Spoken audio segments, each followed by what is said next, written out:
안녕하십니까. KTV 시청자 여러분. 지난 한 주 멀리 우크라이나에서 시작된 유혈 충돌 소식이 전 세계 정치와 경제를 뒤흔드는 모습을 보였습니다. 우크라이나는 드네프르강을 중심으로 친서방 성향의 서부와 친러시아 성향의 동부로 나뉘어 심한 지역 감정이 상존하고 또한 민족, 종교, 경제, 산업 등에 있어서도 뚜렷한 차이를 나타내고 있습니다.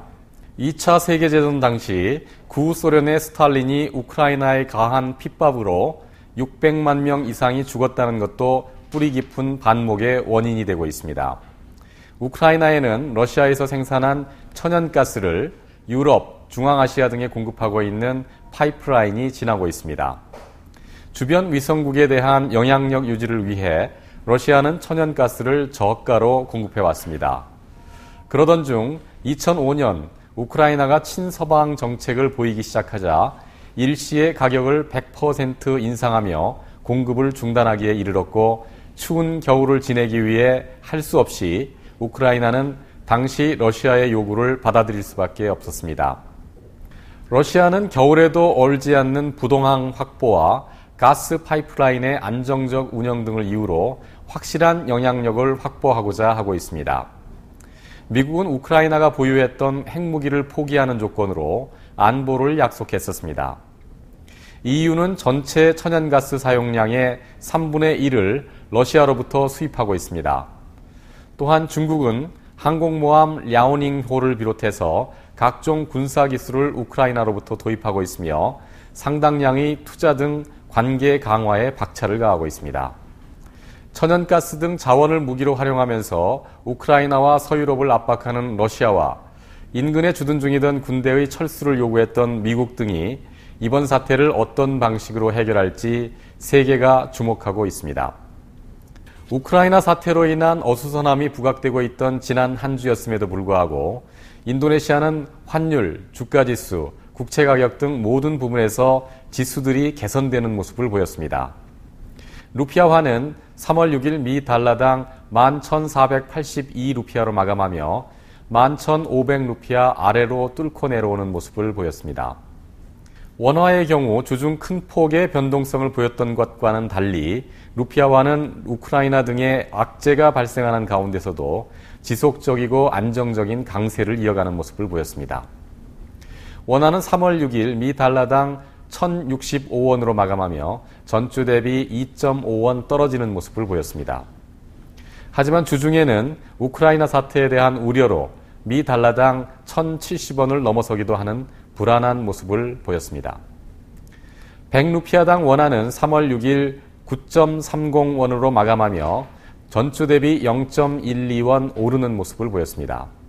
원화와 루피아 모두 미 달러화 대비 절상되는 모습을 보이는 가운데 루피아화의 상대적인 강세가 두드러진 하루였습니다. 인도네시아 10년물 국채는 3월 6일 8.21%로 마감하며 전주 대비 약 0.4%포인트 수익률 하락, 즉 채권 가격의 상승을 보였습니다. 그림을 보시면 한 주 동안의 국채 가격 변화를 뚜렷이 확인하실 수 있겠습니다. 종합주가지수는 3월 6일 4,688포인트로 마감하며 전주 대비 119포인트 상승 마감했습니다. 거래량도 주중 평균 6조 6천억 루피아를 상회하면서 활발한 장세를 보였습니다. 다음 주 13일에 있을 중앙은행의 3월 기준금리 발표를 앞두고 전문가들은 현재의 7.5%를 그대로 유지할 것으로 예상하고 있습니다. 지난 3월 3일 인도네시아 통계청은 1월 무역 수지가 4억 3천만 불의 적자를 기록했다고 발표했습니다. 수출 부문의 하락에 크게 영향을 받은 것으로 수출은 전월 대비 5.8% 감소한 145억 불을 기록했습니다. 이는 1월 12일 시행에 들어간 광물 수출 규제의 본격적인 시행에 앞서서 지난해 12월에 해당 업체들이 서둘러 선적을 한 것에 기인합니다. 이 부분에서만 전월 대비 70% 이상의 수출 감소를 보였습니다. 그러나 이런 이유들이 경상수지 적자폭을 GDP 대비 2.5% 이내로 유지하는 데에는 큰 지장을 주지 않을 것으로 보입니다. 또한 지난 2월 소비자 물가지수는 7.75%로 홍수와 이로 인한 물류 차질 등으로 인해 더 높은 상승을 예상했던 전문가들의 예상치를 하회하는 모습이었습니다. 지난해 유류보조금 축소 직전이었던 6월 말의 5.9% 이후 가장 낮은 수치입니다. 식료품과 연료를 제외한 근원 인플레이션율의 경우 2월 4.57%로 1월의 4.53%보다 근소하게 오른 모습을 보였습니다.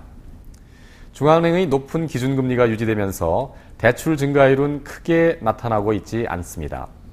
이런 현상은 특히 자동차 및 철강 부문의 수입에 영향을 주고 있습니다. 자동차 수입은 23%, 철강제 수입은 15% 각각 감소한 모습이었습니다. 상황을 요약해보면 국내적으로는 긴축적인 통화정책이 효과를 발휘하면서 물가 안정, 경상수지 적자폭 축소, 환율 안정 등의 긍정적인 모습이 나타나고 있습니다. 하지만 세계 경제를 크게 조망해보면 선진국의 금리 상승, 국지적 불안 등이 상존하고 있습니다. 따라서 다음 주에 있을 기준금리 결정 시에는 중앙은행이 현 수준인 7.5%를 유지할 것으로 예상하고 있습니다. 자카르타 시내 상업용 부동산의 매매 및 임대 가격이 올해도 지속적인 상승을 이어갈 것으로 예상됩니다.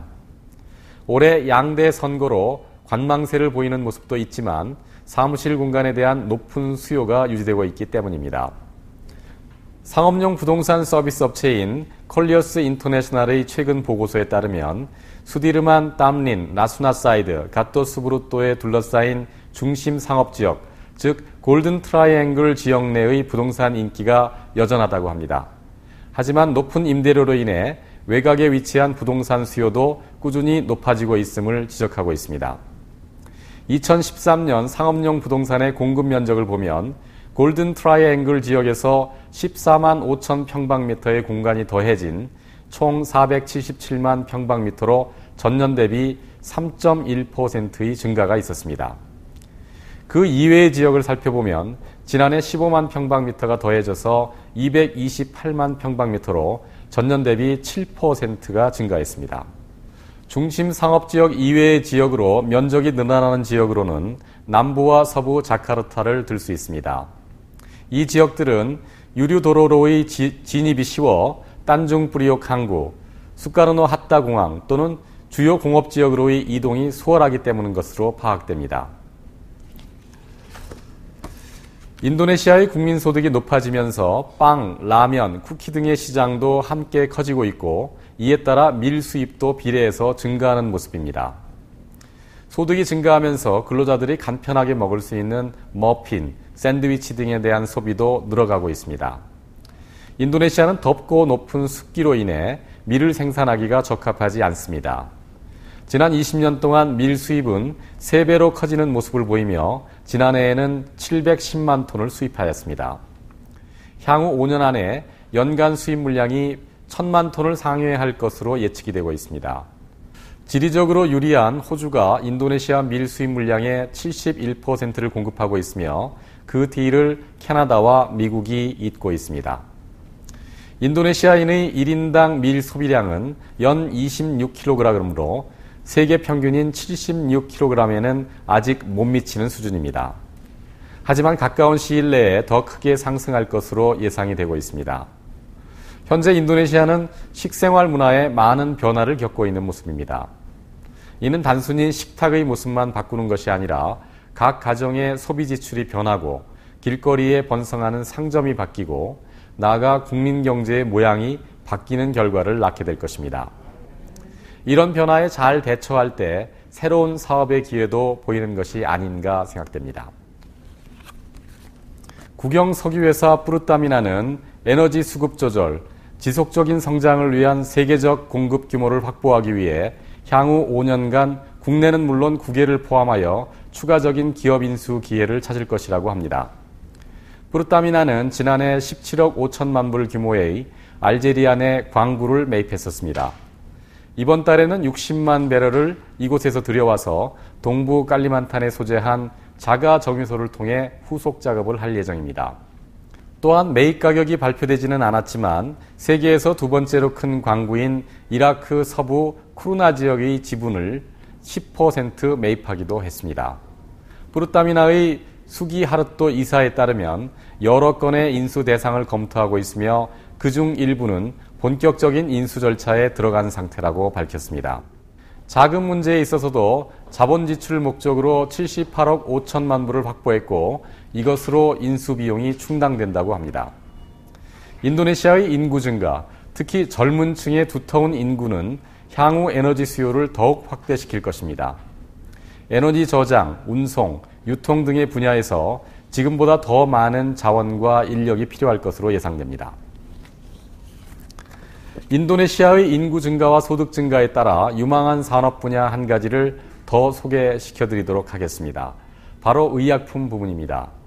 올해부터 전국민 의료보험 시행을 위한 절차에 들어간 상황에서 의료 및 의약품 시장은 더욱 성장이 예상되고 있습니다. 개별 기업의 실적도 이를 잘 말해주고 있습니다. 세계적인 제약회사 중에 독일의 머크사가 있습니다. 인도네시아에서는 주로 진통제, 빈혈제제와 연구소에서 사용되는 시약 및 산업용 안료 등을 제조 판매하고 있습니다.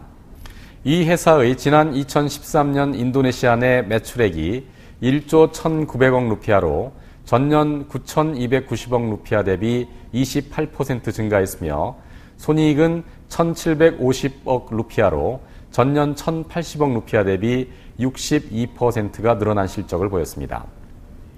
국영기업인 인도파르마의 경우도 2013년 좋은 성적을 보였습니다. 매출은 전년 대비 16%가 증가한 1조 3,300억 루피아, 손이익은 28% 증가한 542억 루피아의 실적을 보였습니다.